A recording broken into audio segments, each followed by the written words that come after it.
করিম আল্লাহ, আমরা কতিপয় গুনাহগার বান্দারা আপনার শাহী দরবারে দুইটা হাত ভিক্ষুকের মতো উত্তোলন করেছি। মাওলা রব্বে করিম, দয়া করে আপনি আমাদের জিন্দেগীর সমস্ত গুনাহ খাতাগুলো মাফ করে দেন। ইয়া রব্বে করিম, আল্লাহ তাকা দেখেন এই মাঠের মধ্যে কত আলেম ওলামারা হাত তুলছে, কত হাজি সাহেবরা হাত তুলছে, যুবক ভাইরা হাত তুলছে, মুরব্বী বাবারা হাত তুলছে,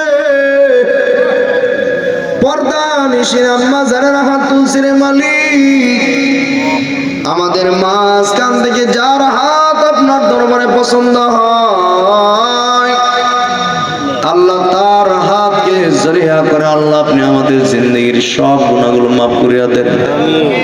রব্বে করিম, এই অল্প হায়াতে জিন্দেগিতে কতই না গুনাহ করছি মাওলা। হাত দ্বারা গুনাহ করছি, জবানের মাধ্যমে গুনাহ করছি, অন্তরের মাধ্যমে গুনাহ করছি, চোখের মাধ্যমে গুনাহ করে ফেলাইছি। রে মালিক, সব গুনার জন্য লজ্জিত হইয়া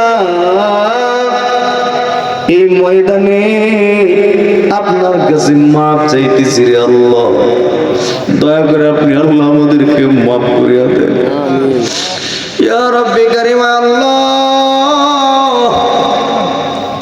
জানি না এই মাঠের মধ্যে কার মা নাই, কার বাবা নাই, মাকে মা বলে ডাকতে পারি না, বাবাকে বাবা বলে ডাকতে পারি না। যে মা কষ্ট করে আমাদেরকে পেটে ধারণ করে কষ্ট বোধ করলো, কত হাজার বার মায়ের পেটের মধ্যে লাথি মারছি, মা পেটের ব্যথার যন্ত্রণায় চিপা চাপায় রান্না করে বসে বসে একা একা কান্না করছি। বাবা বলতেন কেন কান্না করো, মা বলতেন না সন্তান পেটের মধ্যে লাথি মারছে, এই কথা মা বলতেন না। নীরবে নীরবে একা একা ব্যথা কষ্ট যন্ত্রণা সহ্য করতেন। যে মা আমাদেরকে কষ্ট করে লালন পালন করলো, বাবা কষ্ট করে লালন পালন করছে, ওই মা বাবা আজকে অন্ধকার কবরে শুয়ে আছে, শায়িত আছে। মা বাবার পক্ষ থেকে আপনার কাছে ক্ষমা ভিক্ষা চাইতেছি। আল্লাহ, দয়া করে আপনি আমাদের মা বাবার কবর আযাবগুলো আল্লাহ মাফ করিয়া দেন। ইয়া রাব্বি কারীম, আল্লাহ মাগরিবের পর থেকে নিয়ে পর্যন্ত যত আলোচনা এই ময়দানে হয়েছে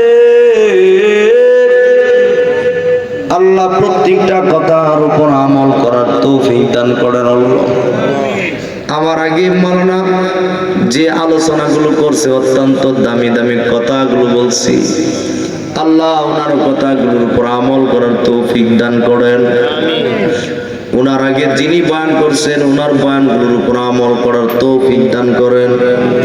ইয়া রাব্বি কারীম, আল্লাহ এই মাহফিলের মধ্যে যারা সহযোগিতা করছে, টাকা দিয়া, পয়সা দিয়া, অর্থ দিয়া, সম্পদ দিয়া, মেধা দিয়া, শ্রম দিয়া, বুদ্ধি দিয়া, যে যেভাবে সহযোগিতা করছে আল্লাহ সকলের সহযোগিতাগুলো কবুল করেন।